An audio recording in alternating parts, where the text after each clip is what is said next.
मंडळी, welcome back to my channel. मी शिवानी तुम्हा सगळ्यांचं स्वागत किचन ह्या यूट्यूब चॅनलवर अगदी मनापासून स्वागत करते. तर आज आपण महाराष्ट्राची झटपट होणारी रेसिपी बनवतोय, ज्यामध्ये आपण साबुदाण्याचा वापर अगदी कमी केलाय. तर इथं तर बघा, मी 1 वाटी ही वरई किंवा ह्याला बरेच जण भगर म्हणतात, तर ती 1 वाटी वरई मी एका मिक्सरच्या भांड्यामध्ये काढून घेते. त्यानंतर 2 चमचे फक्त आपण साबुदाणे वापरतोय. तर साबुदाणे बरेच जण उपवासाला खात नाहीत, कारण त्यांना बऱ्याच वेळा ॲसिडिटी वगैरे होतात, त्यामुळे ते उपवासाला काय खायचं हा प्रश्न पडतो. अशावेळी आपण अशी रेसिपी बनवू शकतो. आता साबुदाणे वरे आपण मिक्सरमधून थोडेसे बारीक करून घेतले, छान पीठ तयार झाले. तर इथं आता बघा, मी त्या साबुदाण्याने वरेसाठी 2 मीडियम साईजचे उकडून घेतलेले बटाटे साल काढून घेतले. त्यानंतर एका कढईमध्ये तर बघा, आपण 1 छोटा चमचा तेल गरम करून घ्यायचं. तेल चांगलं गरम झालं की यामध्ये आपण 1 चमचा इतके जिरे घालूयात. त्यानंतर 2 ते 3 हिरव्या मिरच्या मी बारीक चिरून घेतल्या होत्या. आता जिरं आणि हिरवी मिरची 2 मिनिटं तेलावरती परतवून घ्यायचे. त्यानंतर गॅस अगदी बारीक करायचा आणि जे काही आपण वरई आणि साबुदाण्याचं पीठ बारीक करून घेतलं होतं ते तेलामध्ये घालून आता आपण गॅस मध्यम करून 3 ते 4 मिनिटं हे पीठ चांगलंसं भाजून घेणार आहोत. आता बघा, हे पीठ पण आता अगदी चांगलं असं भाजलं गेलं आहे. जेव्हा आपण रवा कसा तेलावरती भाजतो तेव्हा तो फुलतो ना, तसंच ही वरई पण छान फुलले गेले. आता ज्या वाटीनं वरई घेतली तर त्याच वाटीने तर बघा, मी 3 वाट्या इतकं हे पाणी घालते.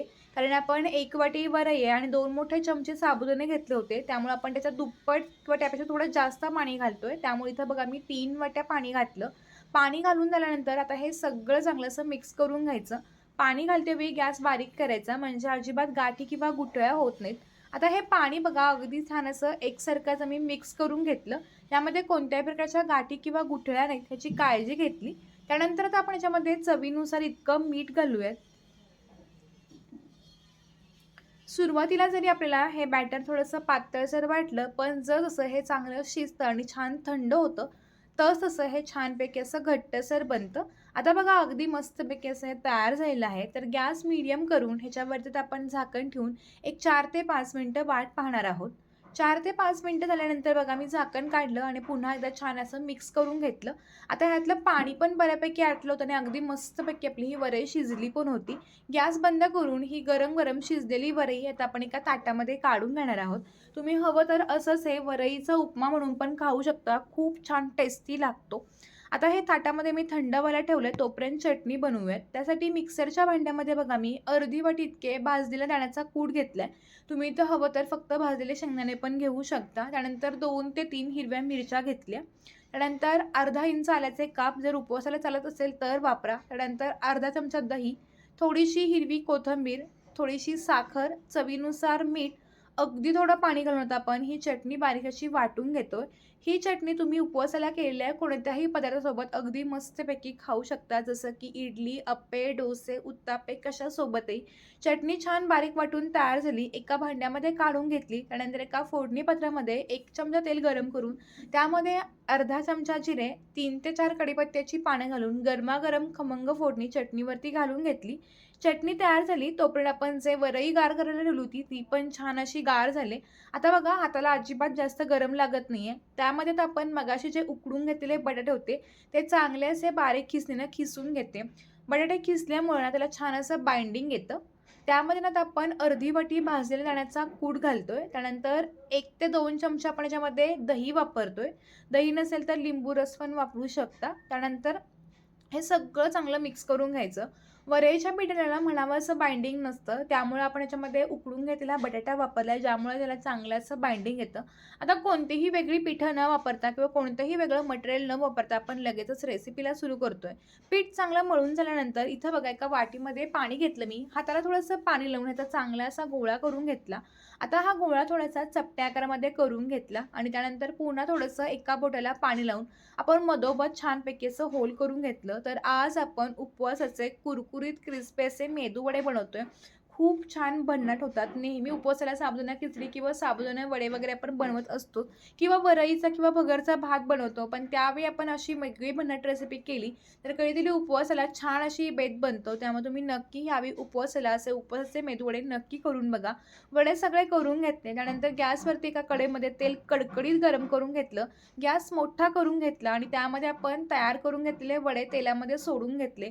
सुरुवातीला मी 1 ते 2च वडे सोडले. गॅस अगदी मोठा ठेवला हलवता जेणेकरून हे वडे तेलामध्ये सुटणार नाहीत. मग आता मी वडे टाकल्यानंतर अजिबात पळीनं किंवा एखाद्या झाऱ्यानं न उलटता 2 ते 3 मिनिटं चांगली वाट पाहिली. वडे छान सेट झाल्यानंतर ते आपोआपच वर आले आणि त्यानंतर मी हे वडे आलटून-पालटून छान असे गोल्डन ब्राउन किंवा सोनेरी रंगावरती आपण हे फ्राय करून घेणार आहोत. लक्षात ठेवा हे वडे ना अगदी नाजूक असतात, त्यामुळे जेव्हा तेलामध्ये सोडतो तेव्हा गॅस मोठा ठेवायचा. त्याबरोबर त्याला लगेचच न हलवता 2 ते 3 मिनिटं हे वडे चांगले ब्राउन होऊ द्यायचे आणि मग हे पलटी करून घ्यायचे. आता वडे छान फ्राय झालेत, तेल निथळून काढून घेतले. पुन्हा अशाच पद्धतीने आपण बाकी सगळे देखील वडे अगदी तेलामध्ये मस्त फ्राय करून घेऊयात. तेल चांगलं तापलं असेल आणि तुम्ही जर लगेचच न हलवता थोडी वाट पाहिली, तर तुमचे देखील वडे अगदी परफेक्टच बनतात. बऱ्याच जणांची तक्रार असते, की वडे तेलामध्ये सुटतात किंवा फुटतात.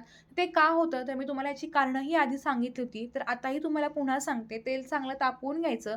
वडे छान सेट झाल्यानंतरच आपण हे वडे छानपैकी असे आलटून-पालटून परतवून घेणार आहोत. मस्त असे भन्नाट, कुरकुरीत, वेगळ्या चवीचे, सगळ्यांना आवडणारे असे हे उपवासाचे मेदूवडे तयार होतात. खाणारा प्रत्येकजण तुमचं नक्की कौतुक करेल. साबुदाणा किंवा साबुदाण्याच्या वड्याला पर्याय म्हणून आपण अशी नक्कीच रेसिपी करू शकतो, जी अगदीच खास आणि अगदीच टेस्टी असेल. इतके क्रिस्पी बनतात ना वडे. मी तुम्हाला एक दाखवते देखील जेणेकरून तुमच्या लक्षात येईल, की हे वडे किती मस्त असे कुरकुरीत होतात आणि दह्यामुळं तर आतून जे वडे आहेत ते अगदी छान सॉफ्ट देखील बनतात.